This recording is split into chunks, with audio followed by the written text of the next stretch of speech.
Scene 1, Apple, take 2.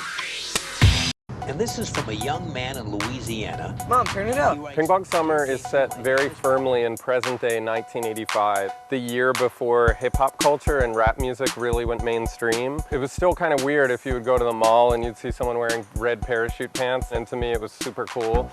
Rad Miracle is at that dangerous, heavy precipice between 8th and 9th grade.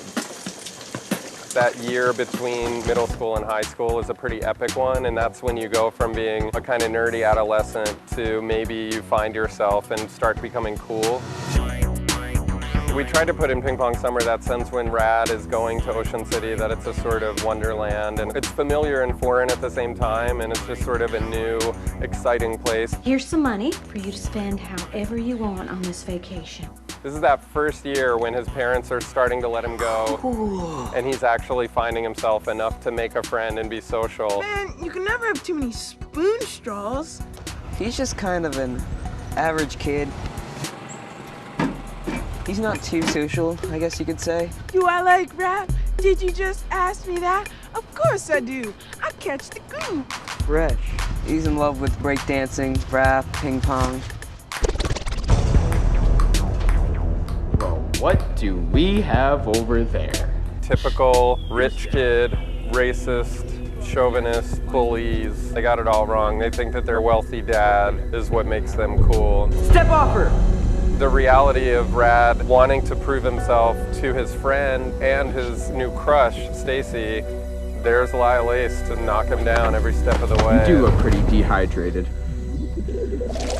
And the challenge becomes for Rad to find the strength within himself to man up, prove Lyle wrong, and prove to the world that he is a cool guy, even though he may seem like a nerd at the beginning of the movie. Don't try it, Pop-Tart. Every 80s movie needs a dream girl, but there's a little bit of a problem with Stacy.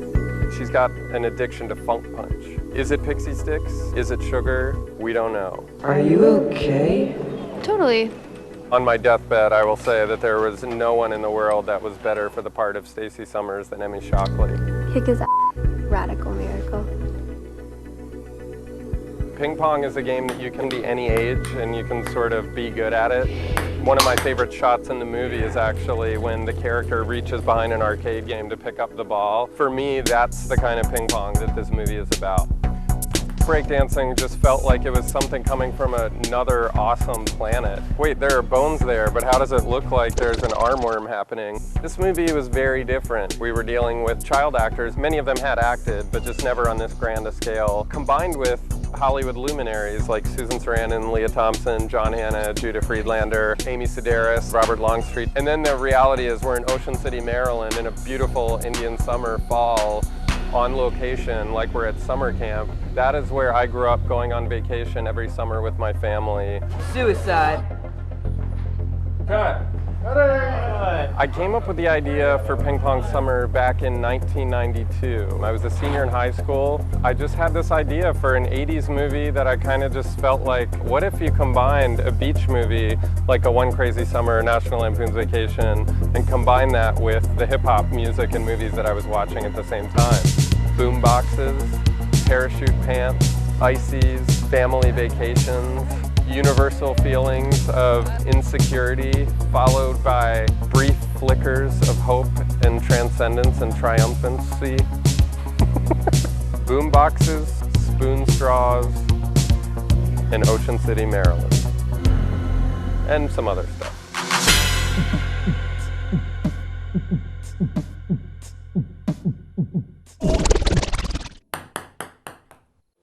Hey everyone, what's happening? Lisa here with a Hollywood update. First up, we're just under 2 months before its July 18 release date. Warner Brothers has delayed their sci-fi thriller Jupiter Ascending, pushing it to a February 6, 2015 date.